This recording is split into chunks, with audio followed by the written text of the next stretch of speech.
You're listening to an Airwave Media Podcast. It's a long way to Tipperary. It's a long way to go. It's a long way to Tipperary, to the sweetest girl I know. Hello everyone, and welcome to History of the Great War, episode 90. Last episode, we talked a lot about the events leading up to the British and French agreeing to attack on both sides of the River Somme in the summer of 1916. We also went into some detail about how both the French and Germans were preparing to play their parts in the coming attack. This week, we will spend the entire episode discussing the British, their plans, and their efforts at preparing themselves for what would be by far the largest attack launched by the British up to this point in the war, and I think in the entire history of the British Empire. It would involve 20 divisions, and this large number of troops would be utilizing a massive number of men who had volunteered after the war had begun. This is an important fact, because in many of the stories after the war, and all of the stories that really attempt to dig down into it, the experience of the British troops, coupled with some questionable decisions during the planning process, would be considered huge factors in the coming disaster that would be July the 1st, 1916. Before we go any further, I would like to thank Nick for his donation to the podcast and Skip for deciding to become a supporter on Patreon. You can find out about how you can get access to special members-only episodes by going to patreon.com/history of the Great War. Also, since this is the 90th episode, we're coming dangerously close to that nice round 100 number. So if you have any questions that you'd like me to answer, or any small topics that you'd like me to think about, I would love to do them for episode 100. You can send me questions via email at historyofthegreatwar@outlook.com, or contact me on Twitter or Facebook, or really any of the 400 different ways that I'm out there on the internet. Before we get to the planning, I realized that I completely forgot to give any sort of introduction to the area of the front on either side of the Somme River last week. So I'm going to rectify this mistake early in this episode by taking some time to discuss some of the geographical attributes of the area around the Somme River. If you just look at a map, the area to the north and south of the river looked like pretty decent country to launch an attack in. The area was a rolling chalk plain that made it for perfect digging conditions and did not have any massive changes in elevation. Most of the area was also nice and dry, except for right by the river, which was great when compared to other areas that the British were launching attacks in Flanders, throughout the entire war. The river in this area was also quite slow moving, with a wide marshy bank, which made any action right by the river impossible, but did not have much of an effect once you got away from the river, even a couple hundred yards.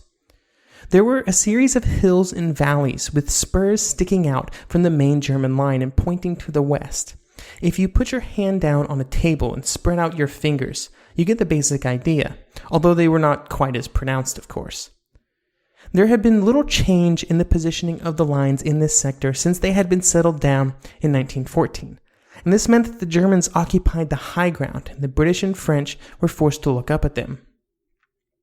The Germans had not made a perfectly straight front throw, and they had arranged their positions to always take advantage of elevation changes. The Entente then did not always push their front right up into those valleys, between the fingers. That would have been quite silly. And this meant that there was a wide variation in distances between the two sets of trenches along the front. Here is Martin Middlebrook discussing the arrangement. Quote, "A series of valleys and spurs running at right angles to the front. In every valley, the German trenches ran back, keeping to the high ground, and on every spur there was either a fortified village or a redoubt. An attacker faced a dreadful dilemma. He could make a short but dangerous and uphill direct assault on the spurs, or a longer approach along the naked floors of the valleys, being overlooked on two sides, and with an enemy trench waiting at the far end of the valley. Typical of these valleys were Sausage and Mash on either side of the main road, with a village on the spur between them. No Man's Land was 700 yards wide in Mash Valley, and nearly as much in Sausage, Between them, where the spur pushed right up to the British trenches, the adversaries were only 50 yards apart." End quote. On this front was the British Expeditionary Force, or BEF, and it was still under the command of Douglas Haig. He had taken over from Sir John French, and since that time had overseen the massive expansion of the BEF from just a few corps to now a huge army. While some things can be criticized about Haig, he was a pretty good organizer, and this was shown on the Somme, which would be the largest military campaign ever undertaken by the British Army. We have discussed Haig before, so I don't think he needs a huge introduction. But sometimes I just run into quotes in my sources that I wish I would have had earlier in this series. This very lengthy quote from the Somme, The Darkest Hour on the Western Front by Peter Hart, is precisely one of them. In this book, Hart quotes Brigadier General John Charteris when he describes Haig's daily routine, which he apparently followed almost every single day for his entire tenure as Commander-in-Chief of the BEF. Again, this is a pretty long quote, but stick with me here. Quote, "Punctually at 8:25 each morning, Haig's bedroom door opened and he walked downstairs. In the hall was a barometer, and he inevitably stopped in front of the instrument to tap it, though he rarely took any particular note of the reading. He then went for a short 4 minutes walk in the garden. At 8:30 precisely, he came into the mess for breakfast. If he had a guest present, he always insisted on serving the guest before he helped himself. He talked very little and generally confined himself to asking his personal staff what their plans were for the day. At 9 o'clock, he went into his study and worked until 11 or half past. At 11:30, he saw army commanders, the heads of the departments of general headquarters, and others whom he might desire to see. At 1 o'clock, he had lunch, which only lasted half an hour, and then he either motored or rode to the headquarters of some army or corps or division. Generally, when returning from these visits, he would arrange for his horse to meet the car so that he could travel the last 3 or 4 miles on horseback. When not motoring, he always rode in the afternoon, accompanied by an aide-de-camp and his escort of the 17th Lancers, without which he never went out for a ride. Always on the return journey from his ride, he would stop about 3 miles from home and hand his horse over to a groom and walk back to headquarters. On arrival there, he would go straight up to his room, have a bath, and do his physical exercises, and then change into some slacks. From then until dinner time at 8 o'clock, he would sit at his desk and work, and he was always available if any of his staff or guests wished to see him. He never objected to interruptions at this hour. At 8 o'clock, he dined. After dinner, which lasted about an hour, he returned to his room and worked until 11:15. End quote.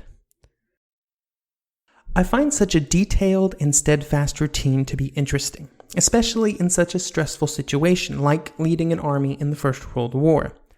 I think at times the generals during the war get heavily criticized for their routines that they kept, with many feeling that they were too detached from the front. And to be clear, I think they were indeed too detached, at least mentally, and did not keep fully informed about the precise situation at the front during offensives. However, the size of the armies during the war necessitated the leaders being far back from the line in order to facilitate contact with units all along the front. Any closer, and it would have been difficult for a Haig or a Joffre to properly communicate with everybody. It was the job of their subordinates to be concerned with their specific areas of the front, and on the Somme, that subordinate was General Rawlinson. He was the commander of the British Fourth Army. He had a good reputation, and is generally well thought of by historians. Before the war, he had been part of the Roberts Ring, which we discussed in a bit of detail on the Patreon episodes on cavalry. Basically, the Roberts Ring was a group of military officers before, during, and after the Boer War that was under the leadership of General Roberts. Roberts generally looked out for the other officers' promotions, and they generally accepted his leadership. This allowed many of them to get into leading positions in the British Army and government, especially once Roberts became the last British commander-in-chief. Rawlinson's connections and his general ability had allowed him to be named the commandant of the Staff College from 1904 to 1907. And it also meant that by 1916, he was in charge of one of the British armies on the Western Front, the Fourth Army, which would play the biggest part in the coming offensive. Over the course of 2 years, the British Army had went from about 500,000 men, evenly divided between active full-time soldiers and part-time territorials, to an army of 1.25 million men in the field. This massive expansion had begun when Lord Kitchener asked for 100,000 volunteers after the war started. This would be followed by other requests for sets of 100,000 volunteers, as it became apparent that the war would not be over in a month. Here is a colonel of the 7th Green Howards discussing those early days. Quote, "Nobody who had anything to do with the raising of Kitchener's army will ever forget August and September 1914, when vast hosts of men without officers, without NCOs, without uniforms, arms, camp equipment, rations, tents, or anything except for the clothes that they stood in, were assembled in open spaces called camps, and there embodied as units of the British Army." End quote. This outpouring of volunteers was great for the British Army and something that they desperately needed. And these early volunteers were given some perks for their enthusiasm. The one that is most important to our story is the fact that when men volunteered together, they were given the option of serving together. This created the infamous chums or pals battalions that are so intimately tied to the story of the Somme. These battalions were often made up of around 800 men, and these men were often from the same village or the same neighborhoods in larger cities.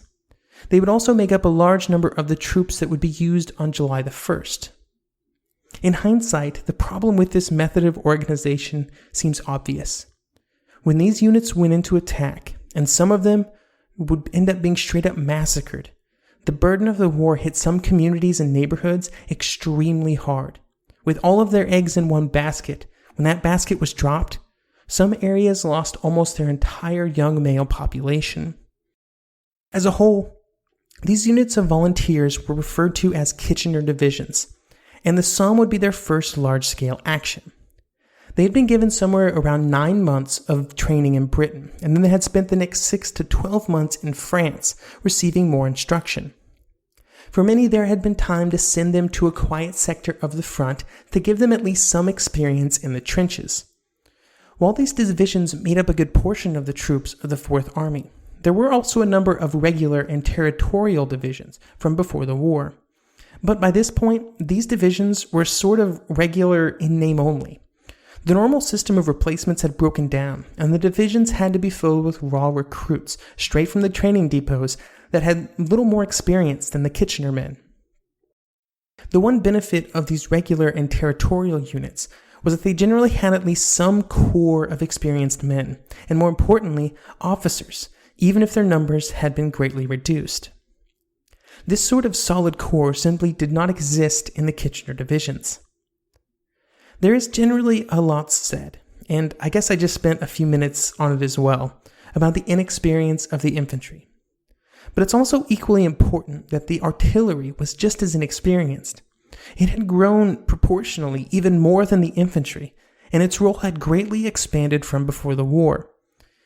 We will take way more time to talk about the artillery next week, but it's something to keep in mind, especially when it came to firing after the attack started, when there was not months and months to prepare for the scenarios that the guns found themselves in. While the troops were not very experienced, there was a hell of a lot of them, and Haig would have at his disposal 20 divisions for the attack, and 2/3 of them would be put under the command of Rawlinson in his Fourth Army. This represented 500,000 men when the artillery and support troops were taken into account. In most histories, after the level of experience of the troops is discussed, the next topic is almost always a conversation and a criticism of the tactics used by the British in the attack. On the surface, I'll admit it does look pretty bad. The decisions about how to carry forward the attacks were driven by the fact that the commanders did not believe that their troops were sufficiently trained and conditioned to be able to execute any complex attacking maneuvers. This meant that they were generally instructed to move out from their lines in relatively straight lines and relatively compact groups. Now, we're not talking about Russian guards here where they're 20 deep, but, reasonably compact. The hope was that the lines moving forward, when one line was stopped, the next would move forward and carry the attack on. This was not that unfamiliar to us, and it is similar to what the French, Russians, and Italians were doing in most of 1915. However, it is not what those countries were doing in 1916.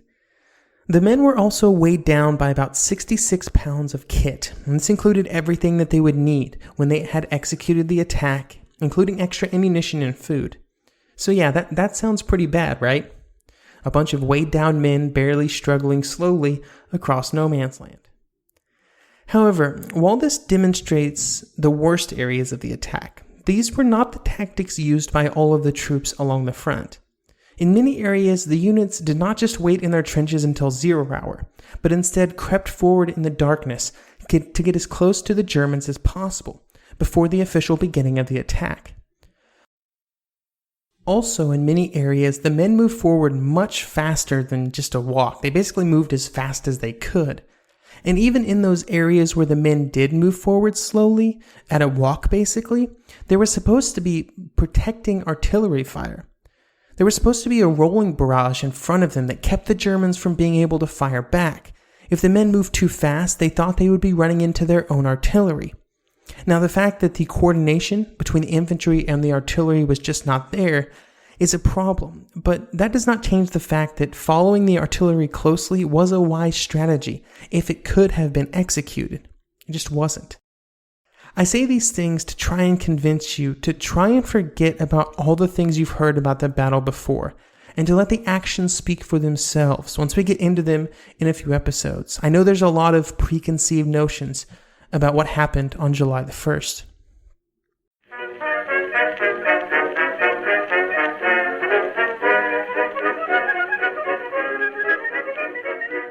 The one truth about human history is that change is inevitable. But the one thing that has never changed is that humans need food to survive. There are many ways to get that food, but one of the easiest ones is Factor. Factor delivers ready-to-eat meals right to your door. All you have to do is heat them up and dig in. In 2 minutes, you can be eating tasty keto or vegan options, or any of their 35 options that they have available every week. So you can choose maybe the cheesy garden herb chicken, maybe the Santa Fe green chili beef skillet, or perhaps the Caribbean spiced tofu.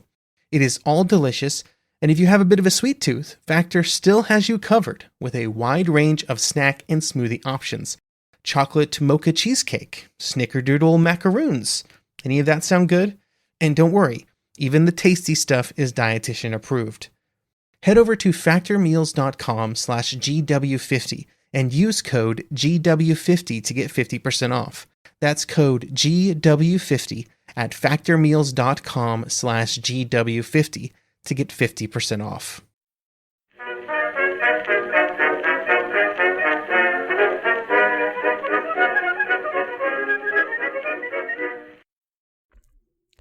One interesting feature of the First World War battlefield was the resurgence of mining as a common tactic used by the attackers. For the attack on the Somme, there would be 1 million pounds of explosive used in various underground mines that would be set up before the attack began. These had been created by special mining units, made up mostly of men who had been miners before the war had started. They had a very special set of skills, and their experience was invaluable for the army. On the Somme, the mines were mostly targeted at various German strongholds. One of these was the Hawthorne Redoubt, which was targeted by a mine that was about 75 feet below the surface and at the end of a 1,000-foot-long tunnel.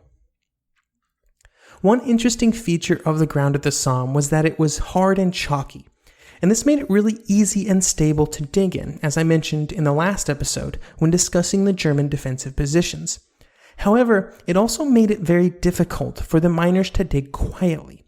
Since the Germans were trying to find the British tunnels and put a stop to the digging, silence was critical.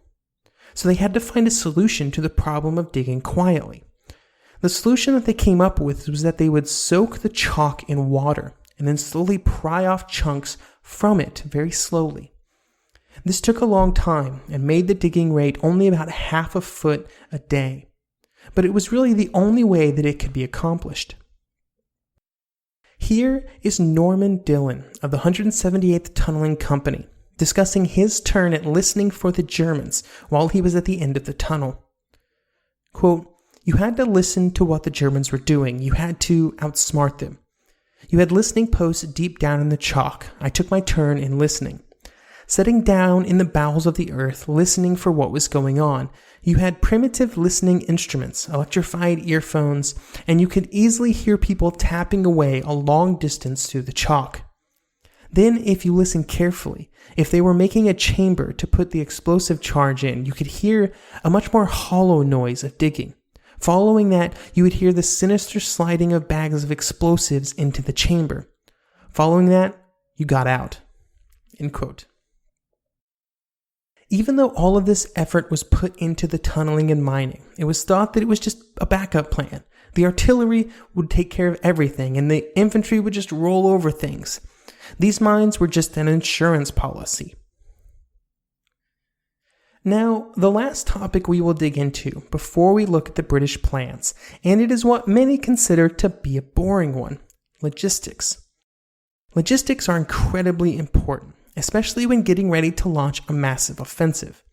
The task of arranging everything fell on the staff officers of all of the units, and they created, processed, and distributed a mountain of paperwork. This included documents on larger concerns, like what kinds of railways would be needed to supply the offensive. It was calculated that the Fourth Army would need 14 trains of ammunition, 11 trains of supplies, and 6 trains for reinforcements and miscellaneous equipment. So that's about 31 trains a day. It was also estimated that once the attack got rolling, this would probably jump up to at least 70 trains a day. This meant that a huge effort had to be put into improving the railways and roads behind the front, just to make sure that this amount of supplies could be transported forward at all. Not only did they need to worry about getting the supplies to the front, but they also had to worry about housing the troops and getting them used to the area. This would be supplemented by maps of the areas of the front that each unit would be attacking, but the maps would not be handed out until right before the attack. What the troops really needed was time in the line to see the lay of the ground themselves. This meant that the troops had to be housed close behind the front, especially in the last few weeks before the attack. They basically took over entire villages and wooded areas and turned them into tent and hut cities. Then there were the added problems of trying to find time to move the units to the front, let them stay for a bit, and then bring them back to their camps. This becomes very problematic when you consider the fact that a single brigade took up 3 miles of roads when marching, and if 2 brigades met at a crossroads, it would be a serious traffic jam for hours. When not in the lines, the men would spend their time practicing and rehearsing their attacks against dummy trenches. To facilitate this and other large projects, there had to be over 100 miles of water pipes laid down and hundreds of new wells dug to try and get water to the men. However, the water situation paled in comparison to the concern and thought given to communications. Communication breakdowns had been a huge problem for every major attack of every major army during the entire war. And to try and facilitate communications after the infantry went forward, the British had a few different plans. The first, of course, was telephones, and for this purpose 7,000 miles of telephone lines were buried to connect the front line to the rear areas. All of these were buried to try and protect them from German artillery fire. Even if this did not prove to be enough, telephones were just the primary method of communication. Groups of signalers would be sent forward with almost every wave of infantry, and they would be reeling out cable as they went, and also carrying signal lamps, and a black and white disc for Morse code, and even semaphore flags with them. Even this was thought to be insufficient, and colored flares were passed out to the officers and NCOs of the leading units, and they were instructed in their use. These flares all had different meanings based on the colors. They could tell the artillery to stop firing, they could tell the artillery to fire, they could just signal the unit's location. So all of these ways were sort of put in place to try and make sure that some method of communication was held between the front and the rear. Finally, we arrive at the plan. Or close. First, let's talk about what Haig thought the goals for the attack were. It's important to understand that question, to understand what he was thinking before we look at the exact plans that were created and how they evolved over time. Haig, in short, still believed that a huge breakthrough that would end the war was possible. He thought that the men and material that he now had massed behind the front had the ability not just to push the Germans back, but to decisively rend the front in two. This would then allow not only infantry but cavalry to go through the gap and sweep to the either side. This was very reminiscent of the hopes for the Western Front offensives of 1915, and Haig still would not let them go. However, this view was not shared by Rawlinson. He believed, like Falkenhayn and the French generals, that a breakthrough was simply not possible anymore. He favored a slow, bite-and-hold sort of attack that would give the British less impressive gains to start with, but would create more certain and consistent progress. This clash of views would never be fully resolved, as will be very evident as we discuss how the plan for the attack came into being and how it evolved before July the 1st. No plan survives first contact.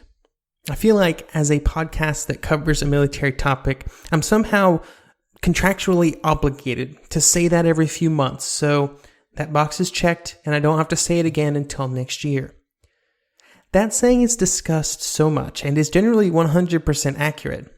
However, the process of developing a plan and the theory behind it and the changes that are made to it before it's put into action is always interesting and enlightening. For the Somme, the plan detailed the action down to the minute, with precise positions for every unit that they needed to reach described down to the meter for every minute. It was thought that this was the only way to allow the proper level of coordination between the artillery and the infantry. But where did the planning start? Well, the first draft for the attack was produced by Rawlinson and his staff before the beginning of April. This plan, when looking back, actually seems pretty realistic. This was because when Rawlinson had toured the battlefield, he had noticed that the British could see quite clearly most of the German first-line positions. They were up on the high ground. This would make it quite easy to neutralize and capture them. However, beyond that, he wanted to be very cautious with what he tried to do. The final plan that came out of the initial phase would be an attack by 10 divisions on a front 18 kilometers wide. Rawlinson planned a bite-and-hold offensive, with the first attack aiming strictly to take the first set of trenches, which meant that his infantry would have to advance a maximum of 2,000 yards. After this line was taken, hopefully costing the Germans a significant number of men, a break would be taken, and during this break the guns would be brought forward, casualties would be replaced, and everything would be prepared for the next step. Rawlinson firmly believed that this was the correct course of action, mostly because the British could not see the second German line, which was quite distant from the first. And in fact, only the larger British artillery pieces could reach it at all, since it was outside of the range of many of the field guns. Even before he submitted this plan to Haig on April the 3rd, Rawlinson knew that Haig probably would not like it. He would write in his diary that, quote, "I dare say I shall have a tussle with him over the limited objective, for I hear he is inclined to favor the unlimited, with the chance of breaking the German line." End quote. And in this assessment, he was definitely not wrong.